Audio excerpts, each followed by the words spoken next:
Right now here we're using like something called AI. Hydroponic has been an answer for very many questions. We don't expect things such as weeds, pests. Oh yeah. There is improved spacing, as you see. So we're going to see that plants are growing at a very faster rate. For example, the vegetables here, they can bloom out in 3 weeks only. In case farmers really have limited space, yes, they can really bring out the hydroponic farming because you're seeing you're growing a lot of crops in a small space. In a small space. These are black soldier fly larvae. When you want your animal to grow very, very fat and healthy in a short period of time, this is very essential. Yeah.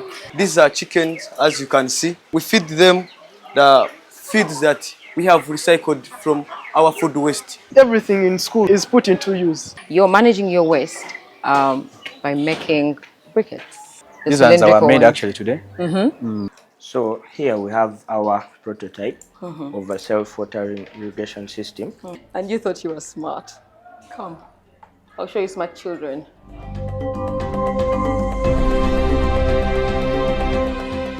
It's a brand new episode of NTV Seeds of Gold. We are still at St Kizito High School in Namugongo, a school that is quite exceptional, skilling children in farming ideas, you know, to fix the future, no? And with me is Brenda. Remember us last week? We still have Brenda with us, and she is still our guide, taking us through the different stages of farming on the school grounds. Brenda, what do we have next? We have worms. Some of them would take a picture of them as maggots, but we get them from black soldier flies. And actually, as we proceed, we are going to see that we use them in the making of animal feeds. Right here, as you can see, I believe you could do. Ah, yes. So these are the black soldier flies, and this is their larva stage. Live, and then we also have them in the dried format that we actually process later on after drying. Yes. And you mix in the feed? Yes, please. So these ones actually we put them there to provide a bit more of the nutrients that we would have to buy.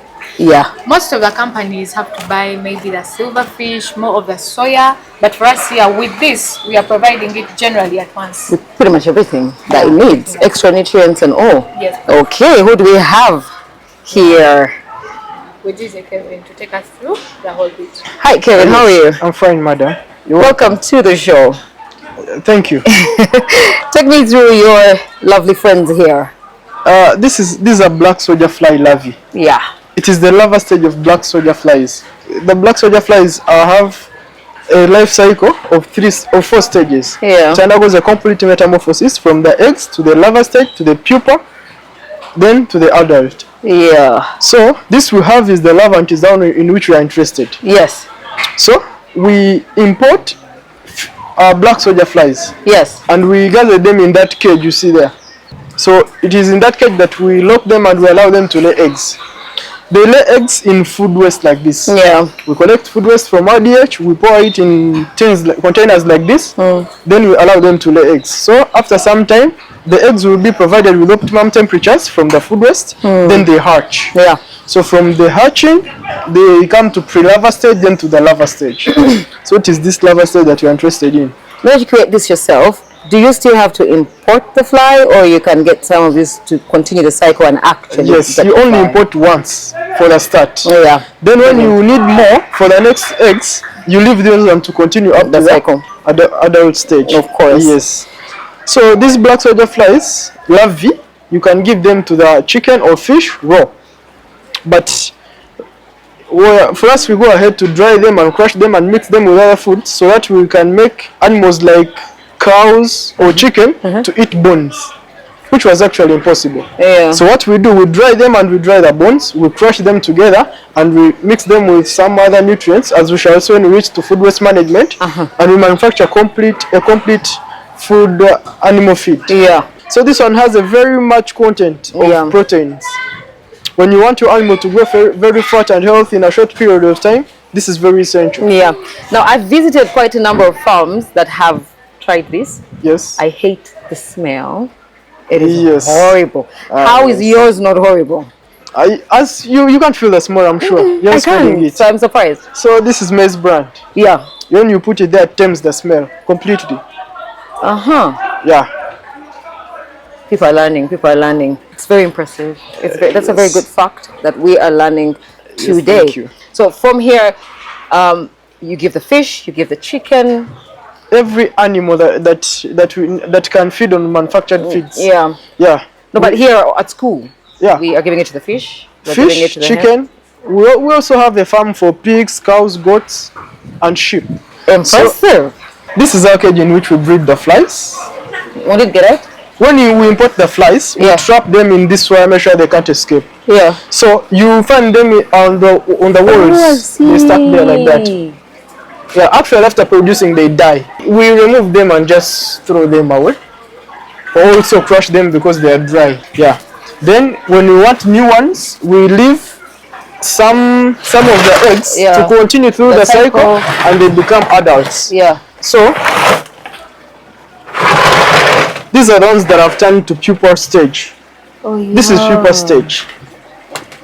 So these ones, after some time, like 52 days, they'll burst into adult black soldiers, black soldier flies. Yeah. Yeah. And give us more eggs. Yes. When we, after something like 10 days from now, the larva stage, this one here, it will have dried this, it will have broken down completely this food waste. Yeah. So we shall sieve it and that's how we obtain the black soldier flies. Yeah. We actually don't harvest them by hand picking. Yeah, they sieve them. Yeah, they break the food and we sieve. Yeah. Oh, that's really nice. The mother flies are here. As soon as they die. Yeah. Actually, they had tried to escape and they were trapped. Oh, that's sad. They died from there. That's a sad cycle, isn't it? Yeah. Well, Kevin, thank you so much. We have learned so much more today about the black soldier fly. Thank you. So, the black soldier fly on this campus in particular is fed to the fish and the chicken. I bet you didn't know that they had chicken. Well, last week we saw the fish and we saw that the water for the fish was being used to flower the gardens. Now we can see why. Very well fed fish, so many nutrients in that water. Now we're going to go meet Brenda and go around and see so much more. We're going to get to see the chicken. You're welcome, our dear visitors. This is Igraneza Shalom, who's going to take us through poultry farming. So these are chickens, as you can see. We feed them the feeds that we have recycled from our food waste. And you can see this building. It is on a small space, but we managed to construct it, and we used the cage system as a way of rearing this chicken. This chicken, when they grow, we can manage to sell them or we feed to the students. There is so much more being done here and we are going to learn a bit. Kevin, you are still with me, are you not? Yeah, Kevin is still teaching us a thing or two about waste management. In this school, they're not throwing anything and they're also not misusing waste disposal. So we're going to keep walking around. Kevin, come with. So when some of the food is not brought here to the soldier fly, where do you put it? Because I noticed lunchtime, a number of you kept on bringing food to this side. Yeah. So from the DH, we collect a lot of food waste. It is what you're seeing here. Yeah. So this is a mixture of posho, beans, rice, bones, and many more. Yeah, so this is food waste from the DH that we don't just dispose like other people do, because we observe that it brings a bad odor in the environment, some bad pollution. Yeah, so first we gazette it and manufacture food, animal feeds as well as bio-fertilizers. So at this stage, we sort it according to the nutrient content. Now, the process of transferring this food waste into animal feeds is here. It all happens here. Yes. You can see machines. Well, this is a solar dryer. This is an electric dryer. So, this is a shredder. What are we shredding, honey?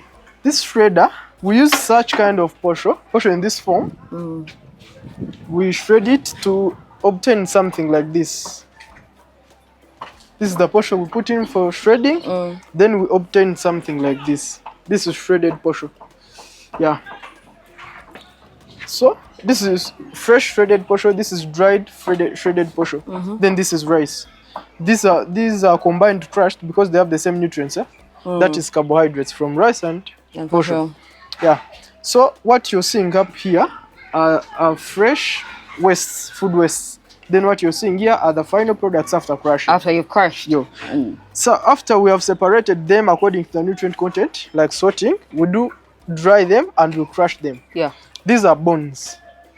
And this is bone powder or bone flour. These are the black soldier flies we've seen before. Yep. So after drying them, we'll crush them and this is the final product. These are eggshells. They have a high content of calcium. This is the final product after crushing. These are beans, dried, and these are dried beans. This is posho and rice. Then this is a mixture after crushing the posho and rice together. These are banana peelings, and this is peeling flour. Then this is the final product, the pellets. Yes. Now, we are going to mixing the ratios to come up with animal feeds. Yeah. We do mix the animal feeds depending on the deficiency in our animal. Yeah. If it is an animal that we like a chicken that has been laying eggs with soft eggshells and we want harder ones so that they don't just break on reaching the ground, when you are collecting samples, we pick much of the eggshells. Yeah. We include much of the eggshells. Yeah. So depending on what animal you're Is dealing lacking. with and what is Yes. For a dairy animal that we want to produce a lot of milk, we include much of the banana peelings. Yeah. They boost milk production and on a very faster rate and significantly. When it is an animal that you want to grow very fat and healthy in a short period of time, when you are collecting samples, we include much of the black soldier flies. Yes. So I would like to understand when do we use this and when do we use that, because we have both. Oh yes. So this is a dryer as well as this. This is a solar dryer. This is an electric dryer. Then this is a crusher. Yeah, this is a shredder. A shredder, rather. The crusher is that one. I see. That one is the one that crushes bones, everything here. Then this is a shredder. This shredder makes it easy for things like posho to be crushed. To be crushed, Yeah, it makes After them they've smaller. dried. Yes. So in case there is no sunshine, like this weather here, we don't use the solar dryer. We use We use an electric dryer. Yeah. I see. Then when there is the sunshine, we utilize both of them. Yeah. I hear you. Yes. I hear you. So these pallets are made here. Yes. The pellets are made here. Yes. In the school. They are here. Animal feeds. Oh, I see. The final product. Yeah. Okay. I will show you. Yes, please. Now, as you can see, we are making food for chicken, pigs, cows, goats, sheep, among others. This is an animal feed. These are animal feeds for goats, pigs, and cows. These are the mixing ratios. It's very, very nice. So we sell these and then get extra money out of they it. also used to get money. Yeah. Because a kilo for this goes for 5,000. Okay, if you research, you get that the only Kampala we collect 800 tons of food waste a day. Not because people are satisfied. There are very many homes without food. But because food has gone bad, molding, or simply because they don't have storage. So food ends up going bad. So instead of just throwing it in the trenches or in water bodies, we can recycle it to make food waste. That's all. All right, Kevin made a very good point when he said it's not that people are necessarily satisfied, but sometimes people just do not know how to get rid of how to take care of food, how to preserve said food. So that brings us to post-harvest handling. How do we take care of food? How do we make sure that what we've harvested is well taken care of without additives or harmful preservatives? Now, Brenda had told me about this place where they harvest food. They then take the food and they dry it. Isn't that interesting? It is dried, it is shredded, it is ground so that we can preserve food organically and very safely. Are you ready to take me to that place? Yes, very. Shall we?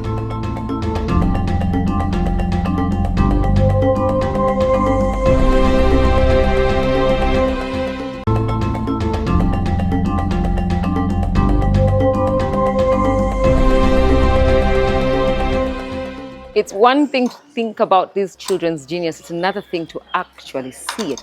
Before we get to see post-harvest handling and how you preserve food that you've harvested, I was thinking our viewers should at least see how you make the pellets, wouldn't you say?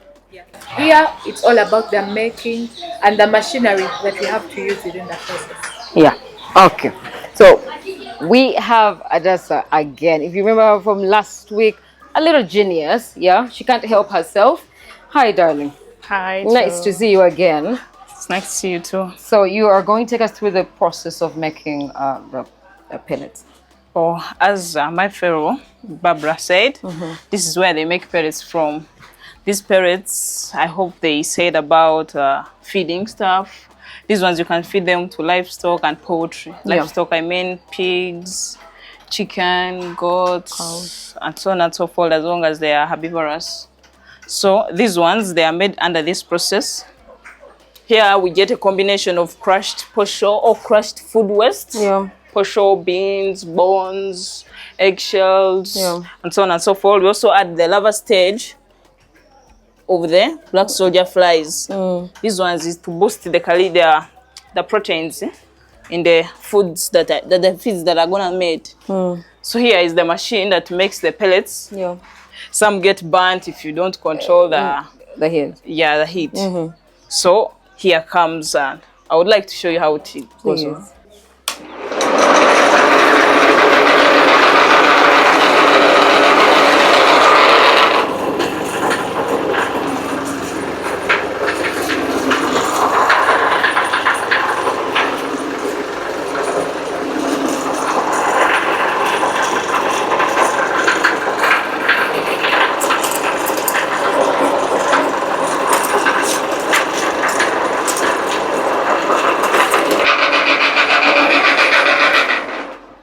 I think this is all. Yeah. And if you want to actually make the feeds more nutritious, mainly for cows and goats, you can add the elephant grass. You can just bring it the way it is.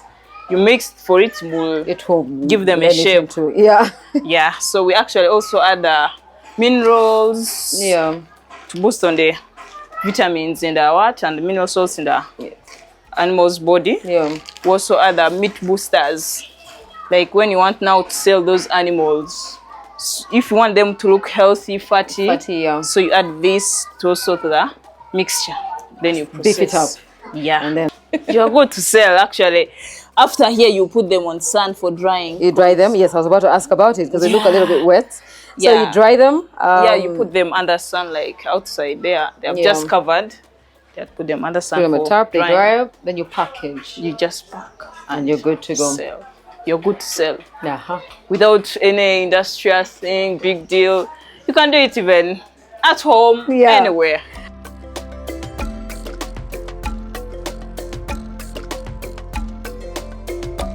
Now, speaking of waste disposal, proper waste disposal, you're managing your waste by making briquettes. Yes. A very good form of energy, clean energy, so to speak.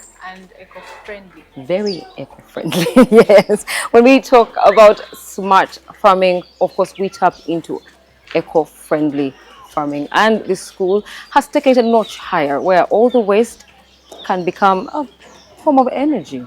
So what do we have, honey? So right here we have briquettes making.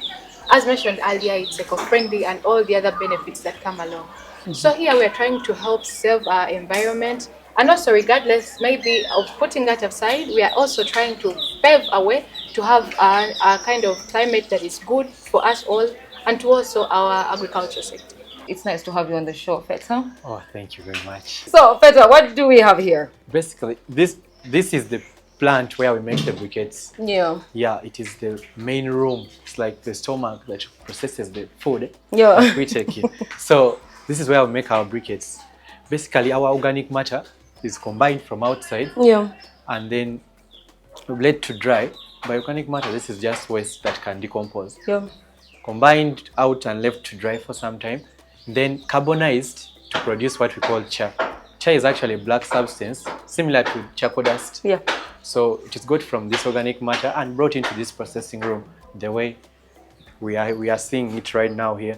Even right now we have some parts, some bit of it there. So this is the chow we are speaking of. Yeah. So the machine over there is called a crushing. Basically, its work is to crush the large particles that we have in our carbon, and make them what? Fine. Yes. So this one here is called a molder. After bringing our carbonizer in, our carbonized carbon dust inside here, we then mix it with what we call a binder. The binder, we get it from basically water, and then a starchy food, maybe like cassava flour. Yeah. Cassava flour, maize flour, you can use wheat flour. Any starchy food actually can just work. Yeah, so it is easy to get a binder. Yeah. Yeah, you can even get just potato leaves, soak them for some time. Yeah. Then that afterwards you remove the leaves and then use that very water because it's contained the starch. The starch. So after we mix it and then it looks somehow like this. Yeah. This is what comes out. This is when you have mixed it now. Yeah. It will look like this. So afterwards it is now brought to the molder. And we put it in here. That molder makes what we call the cylindrical briquettes. It brings out cylindrical shapes of the briquettes. This is also fine for like home use. So for little charcoal stoves. For small charcoal stove at your home. So you can make the round balls like this. Just using your hands. You don't need to even use any machine. Yeah. Just use this and voila. For those of us at home, of course. Then you have to dry it. Of course, you don't dry it in too much sun. Yeah. As we'll see when we move on. Why not in too much sun? Because they crack. Oh, they crack. Yeah. They crack when too much heat is applied. Yeah.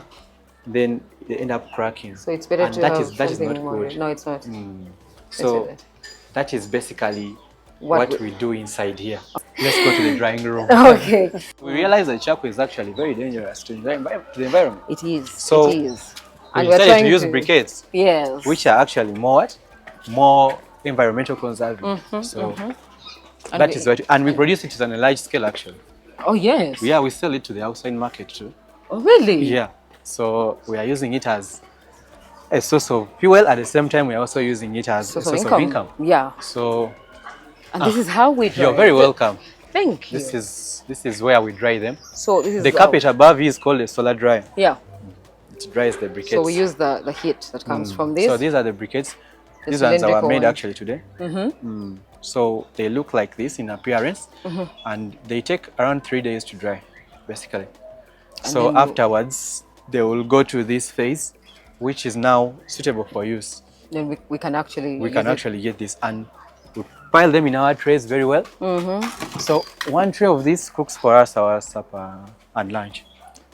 For the school? Yeah, for the school. Over like 1,000 students? School, yes. Only one crate? I have my evidence. Oh, come on. Just one? Yeah, just one. So they burn, they burn producing a high amount of heat. So you use way less, but there's enough heat to keep cooking. That is it. That is the concept. How much do you sell this for? A kilogram is at 1K, and a kilogram in a home of around 5 people can cook for you around 2 days of with cooking food, just 2 days. And a kilogram has only like 6 pieces of this. Are you serious? And we can cook for 2 days? Yeah, 2 days. Because it produces a lot of heat, and you don't need to put much in the charcoal stove. Do you know how much charcoal is right now? Man, charcoal about is very 90,000 shillings. I tell you. Even my mother complains every day. And Have you told her about this? Oh, please. So, okay, I'm those people who believe after I have seen. No. You're going to have to show me that we actually cook. Now, our kitchen. This. Oh, this is a cozy place. I don't think you need any jumpers. No, it's warm. Okay. It's okay. And it's very clean. Is the kitchen. And as you can see, the size of the stove. Now this put the one crate. Yeah. This is what is the what? A clay made what? A clay made stove. We normally use the what? We normally use the bigger ones. We put in more clay inside so that it can be compact enough to settle it. Yeah. And as you can see, and the best thing of all, there's no soot up at all. There's nothing like carbon dioxide getting out. Our roof is just as new as possible. There's nothing like dust on it, soot. No, that is the magic of briquettes. Yes. Then let me tell you one weird thing. That ash you're seeing down there, that is not waste. That is fertilizer. I have seen where the fertilizer is put. Yes. So we have everything feeds into the there's no byproduct of this process. It is just a cycle. I'm with you. We are in the market. We are looking for buyers. So please. I'll let them know. Yes. I will let them know. Well, we are going to take another very short commercial break, but we will be back because, hey, they've got chicken, they've got food that they are preserving in the most natural way. You don't want to miss it, so stick around.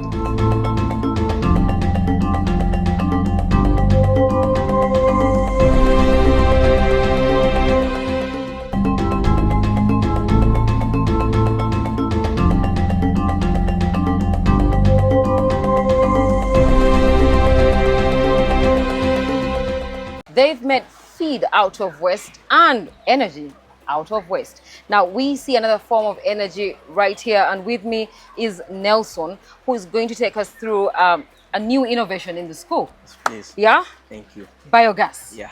Talk to me, honey. Talk to me. Yes, please. Okay. So right here, what you see is biogas. First of all, biogas is the gas that we get from biodegradable waste, such as droppings from the chicken and rabbits, then cow dung, and some waste there like posho, beans. Yeah. So here we mix them with some liquid so that they can be like porridge. You understand? Like what liquid, honey? Yeah. So here, what you see, this is the outlet and this is the inlet. The inlet is where we insert in our waste, our fresh waste. You understand? Yeah. So here, first leave it for some time, like a period of 1 week. You understand? So that it can digest by the bacteria inside. And first of all, this jerry can inside, it works under anaerobic digestion. Understand? Whereby you don't need oxygen for it to work. So here, after some time, this tube here is connected to this balloon here, this inflated balloon. So this tube is transmit the gas which has been produced from the process, so that it can transmit from the jerry can and put it here. Then this outlet is to let out the digested organic matter, the one which has been done already. You understand? So, and we use this bucket so that we can collect it. So this gas that is collected, can use it for cooking, can use it for lighting. You understand? Then the digested food waste which we get, we can use it in the garden as our organic fertilizers. You understand? So that we can make our crop yields. So this biogas production will help us in a lot of things. First of all, it will help. It's a renewable energy resource, whereby you have to use it every time. It will not get extinct because we get a lot of food waste all around. You understand? So we have to use it continuously. You can never run out. Yeah. Another thing, it helps to reduce pollution. You know, when waste like these organic waste, when they are accumulated in one place, when they are not, they will produce ethane gas, which of ethane gas is so dangerous to the environment. So when by the help of this biogas, we shall be able to reduce that ethane gas which is produced where in the environment.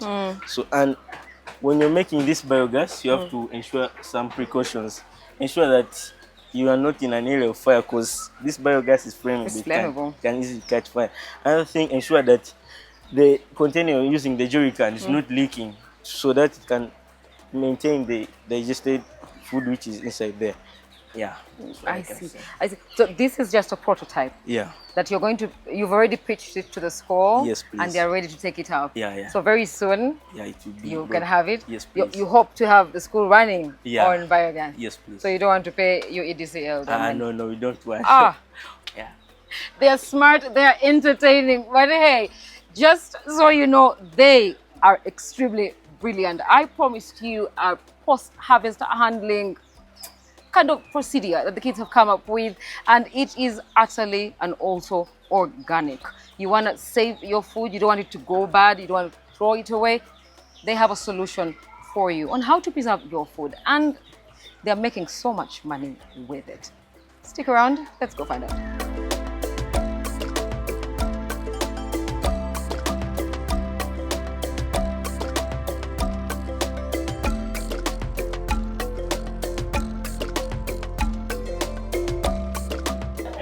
Hi.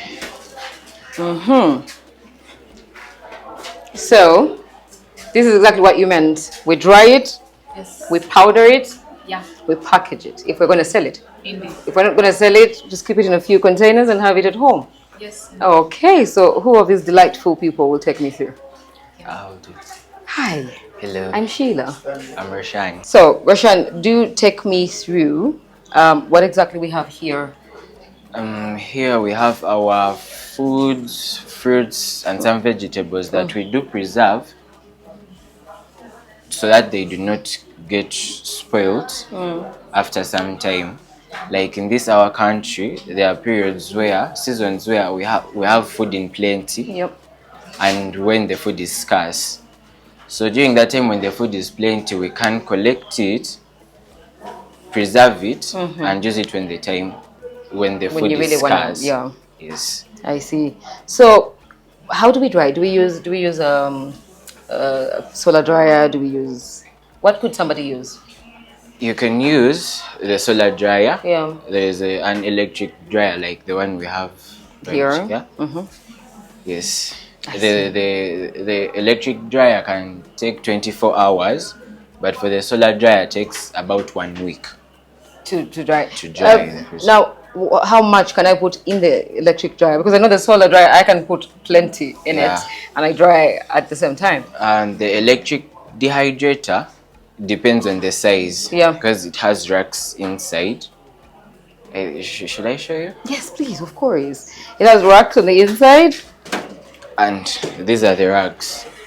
So, like if we have the matoke, we wash them, peel them, slice them, and place them there. Then we take back in the dryer. So we can time have it. multiple things drying at the same time Yes, in 24 hours. in 24 hours.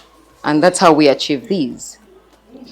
So we are trying to keep food organic.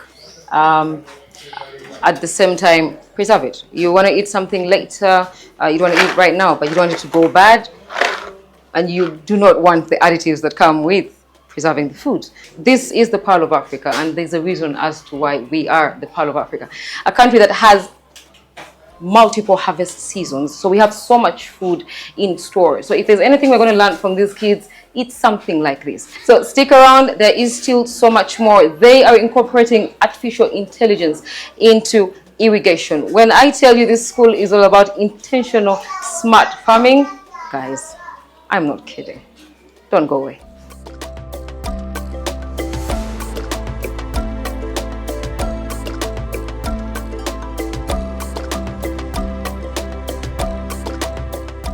Now, their genius is not limited to agriculture. These kids take it a notch higher. I told you they're incorporating artificial intelligence into agriculture and more things, right? Yes. There's a group that is doing robotics. You guys are not joking, eh? You ain't sleeping on the joke. So you've got a cyber lab where you do your research on how to, step up your game in different things with technology. Right? And now in this room, we have a couple of very smart boys that are going to take us through a prototype of an automated irrigation system. Hi. Hello, I am Sheila. I'm Travis. Travis. And you are? Aziz. Aziz. So Travis and Aziz are coding. How old are you? I'm 15. He's 15 years old. What was I doing at 15? I was drinking Safi. Now, Travis is coding and Aziz, and they are coming up with an automated system. Earlier on, we looked at a system that was manual, where you had to turn a tap and the plants get water. Now, they're coming up with a system that will automatically turn itself on and off. Tell us about your thing. So here we have our prototype of a self-watering irrigation system. So here we code the Arduino everything is possible here because of the Arduino. This is like our chip. Yeah. It has every command that we have told it to do. So the Arduino commands everything you see here, the pump. So when the Arduino is coded to turn on the water after 1 minute and turn it off after 1 minute. So as you can see right now, it is off, so the pump is also off. Yeah, but everything will be better after us improving it on your board. Yeah, because we also feel like adding like soil moisture sensors to prevent it over drowning the crops. Yes. Yeah. That is because brilliant. there are times where it rains, then again so you don't need it. Yeah, we don't need it to come on. So we are going to add like soil moisture sensors to help it more. So it knows. No, we already wet enough. We'll be good. Yeah. Okay, we are too dry. Yeah. We need a bit of water. Yeah, just like that. That is very brilliant.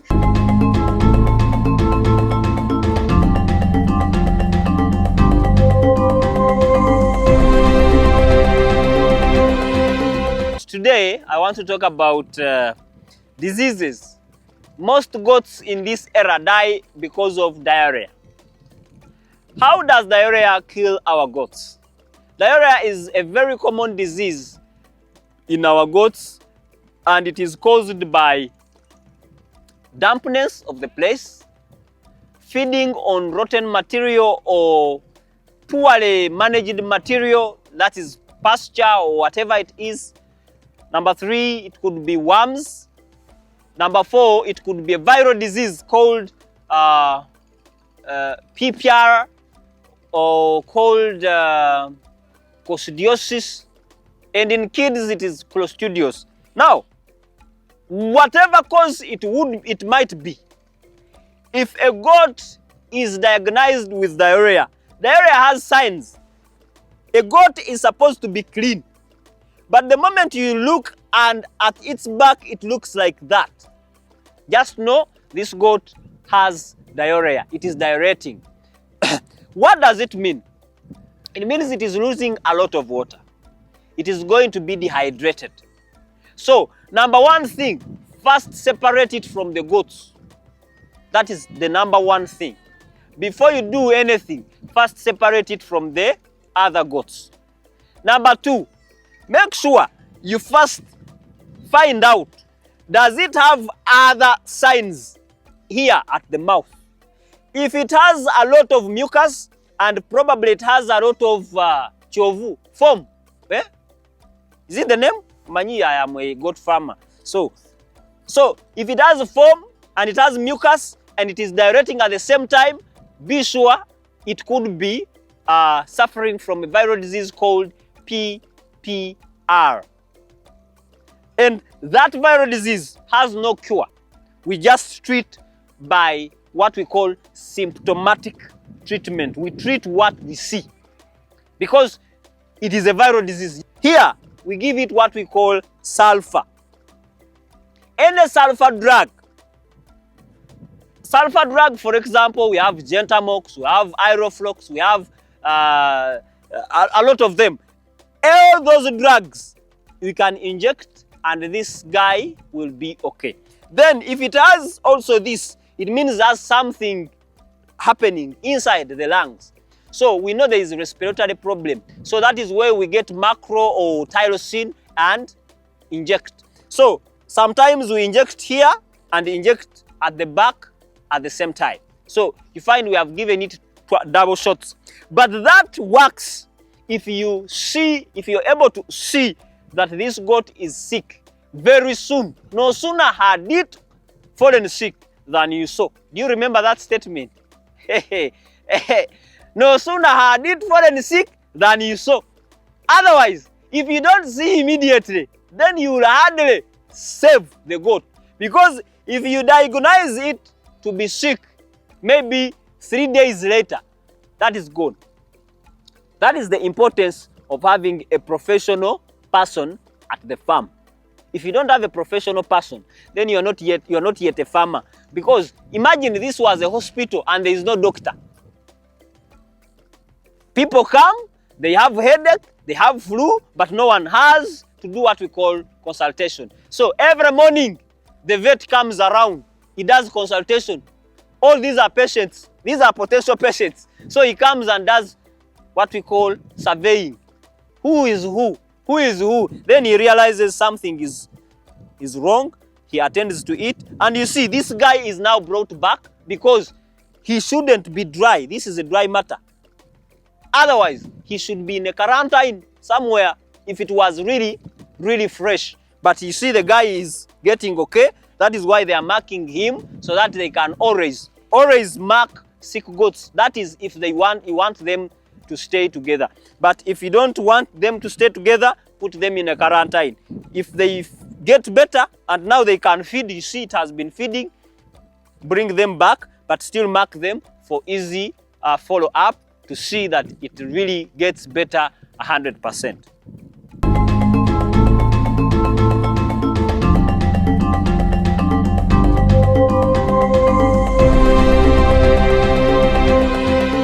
Now that's all we had for you today. Had a good time with the kids? So did I. I am utterly impressed and inspired. Maybe you can pick a leaf or two or the whole tree. We don't care. Just start something because there is indeed gold in the seed. That's all we had for you today. Keep those comments coming in. Hashtag NTV Seeds of Gold. We were proudly brought to you by Bukola Chemical Industries Limited and YPA for the Expert Opinion segment. See you again next week with more inspiring stories. And do not go away. Up next is NTV Weekend Edition. Thank you for watching.